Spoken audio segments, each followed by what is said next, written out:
Billy Graham certa vez disse que o dia mais importante da história da humanidade não foi o dia em que o homem pisou na Lua, mas foi o dia em que Deus pisou na Terra. Sim, aquele dia em que o Verbo se fez carne e habitou entre nós.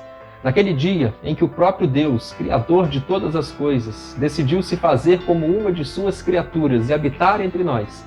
Aquele dia do nascimento de Jesus foi um dos dias mais importantes da história. Eu quero convidar você a me acompanhar até o fim desse vídeo, quando veremos muitas curiosidades e muitos detalhes importantes e interessantes em relação a esse evento fundamental na história não só do cristianismo, mas na história de toda a humanidade, que é o nascimento de Jesus.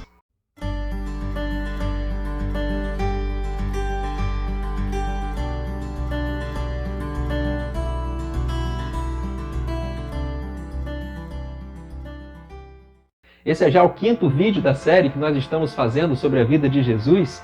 Eu quero convidar você a se inscrever então aqui no canal para não perder nenhum dos próximos vídeos, como também, depois que assistir este daqui, você dar uma olhadinha nos outros anteriores.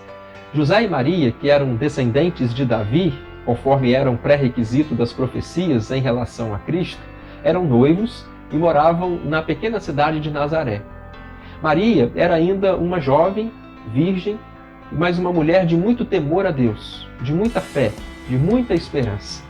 E ela recebeu então uma incumbência e um privilégio que nenhuma outra mulher teve em toda a história, que foi gerar em seu ventre o Filho de Deus. Maria foi escolhida por Deus para ser a mãe de Jesus. E ela naturalmente recebeu essa notícia dada por um anjo, o anjo Gabriel, com muito temor, com muita exultação, com muita alegria e o mais importante, sem duvidar. Maria é para nós um grande exemplo de fé, de confiança e de entrega absoluta à vontade de Deus. Naturalmente que José desconfiou quando percebeu que a sua noiva apareceu grávida, e ele, como a amava muito, pensou inclusive em deixá-la em secreto e não publicamente, para que ela não fosse desonrada. Mas avisada por um anjo de que aquele que estava sendo gerado no ventre de Maria era o Filho de Deus, e aquela era uma obra única na história, uma atuação do Espírito Santo, José então recebeu Maria como sua esposa. Maria certa vez foi visitar Isabel, sua prima, que estava grávida já no 6º mês de João Batista, que veio a ser depois o precursor de Jesus. E naquela visita Maria ficou tão feliz com as palavras ouvidas nos lábios de sua prima, que a própria Maria entoou um cântico de louvor e de adoração a Deus. Como algumas poucas mulheres haviam feito no Antigo Testamento, e como que é interessante a gente se lembrar de Deus também nos nossos momentos de felicidade e não só nos momentos de tristeza. Maria naquela hora estava exultante, estava feliz, estava grata, e ela entoou um cântico ao Senhor. Esse seu cântico é conhecido como Magnificat, que são as primeiras palavras deste cântico na língua latina. E nele ela exalta a fidelidade de Deus em cumprir as suas promessas, bem como exalta também a graça e a misericórdia do nosso Deus em favorecer e em honrar os humildes. É notável, inclusive, ainda nesse cântico, que Maria chama Deus de seu Salvador. Ora, ela, que era a mãe do Salvador, ainda assim carecia individual e particularmente de ter o seu próprio Salvador. E ela fez de Jesus, o seu filho, também o seu Salvador. Essa visita que Maria faz à sua prima Isabel, João Batista, nos 6 meses dentro da barriga de sua mãe, salta quando Maria chega. E Isabel fica simplesmente impressionada com aquela reação da criança em seu ventre, que ela declara pela primeira vez que Jesus é Senhor. Ela diz: ora, que privilégio tenho eu de vir me visitar você, a mãe do Senhor. É muito interessante, pois a primeira pessoa a ter chamado Jesus de Senhor em toda a história foi Isabel, ainda antes de Jesus nascer. De fato, Jesus veio para ser o Senhor dos senhores. De fato, Jesus veio para ser aquele diante de quem um dia todo joelho se dobrará e toda língua confessará que Ele é o Senhor, para a glória de Deus Pai. Isabel também estava muito feliz naquele contexto, pois ela, ao lado do seu esposo Zacarias, já eram idosos, estéreis e, portanto, não podiam mais ter filhos. E por uma atuação também sobrenatural do Senhor, ela engravidou de João Batista, que foi aquele que preparou o caminho para Jesus. E a propósito, há de ser assunto de um dos nossos próximos vídeos. E Zacarias, também naquele contexto todo do nascimento do seu filho, ficou naturalmente também muito feliz, muito agradecido a Deus e entoou também um cântico. O seu cântico é conhecido como Benedictus, que são também as primeiras palavras desse cântico em latim, e nele Zacarias expressa a gratidão a Deus pela vida do seu filho, João Batista, que haveria de ser alguém que prepararia o caminho para Jesus. E Jesus faria, dentre outras coisas, duas que Zacarias destaca. Uma é que ele seria luz para as nações que estavam em trevas. E outra é que ele conduziria o caminho das pessoas em perfeita paz. De fato, Jesus veio para ser a luz do mundo. De fato, Jesus veio para ser o príncipe da paz. Por perto de completar os 9 meses de gestação de Maria, sai um decreto por parte do imperador romano, César Augusto, naquela ocasião, em que todas as pessoas deveriam se alistar ou se registrar na sua cidade natal.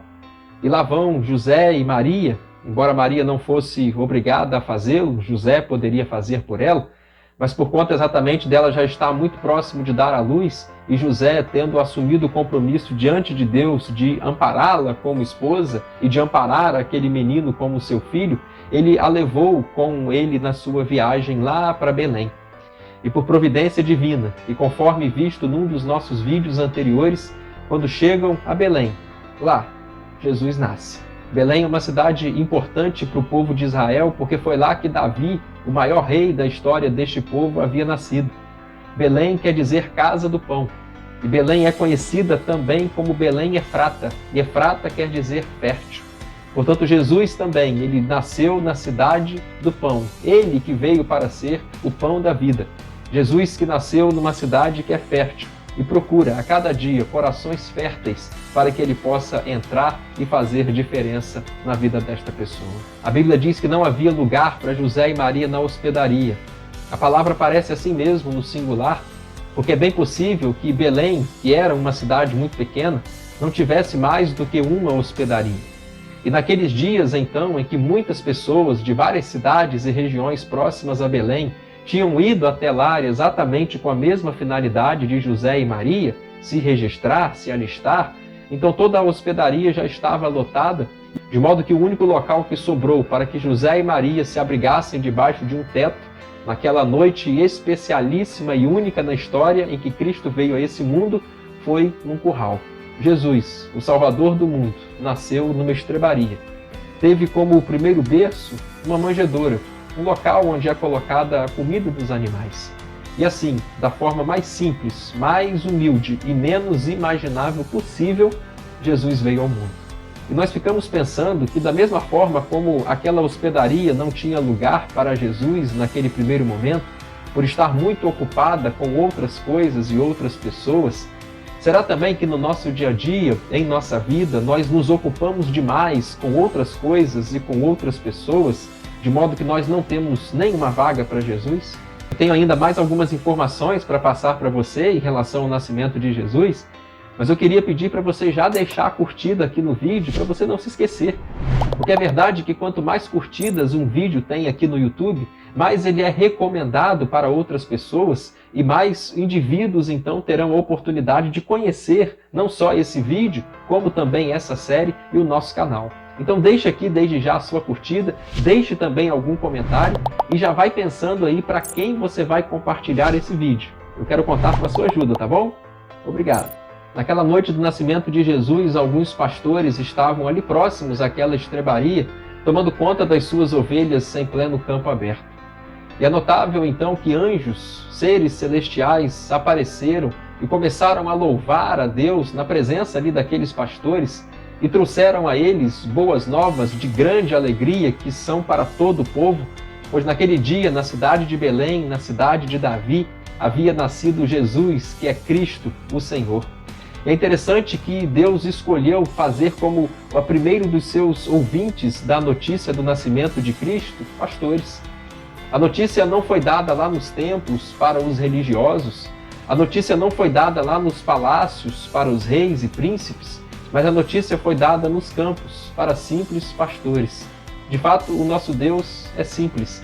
De fato, o nosso Deus escolhe as coisas simples desse mundo para confundir as coisas grandes demais. Há um interessante fato para nós a partir desse episódio, que ao a Bíblia afirmar que havia pastores tomando conta de suas ovelhas em campo aberto, isso naturalmente indicava que eles ou estavam na estação da primavera ou estavam na estação do outono, pois no verão e no inverno isso não acontecia lá na Palestina. E 25 de dezembro, a data em que nós tradicionalmente comemoramos o nascimento de Jesus, acontece quando é inverno lá na Palestina. Então é fato que Jesus não nasceu no dia 25 de dezembro. Mas isso não tira o nosso desejo e a nossa alegria de uma data específica no ano celebrar o nascimento de Jesus.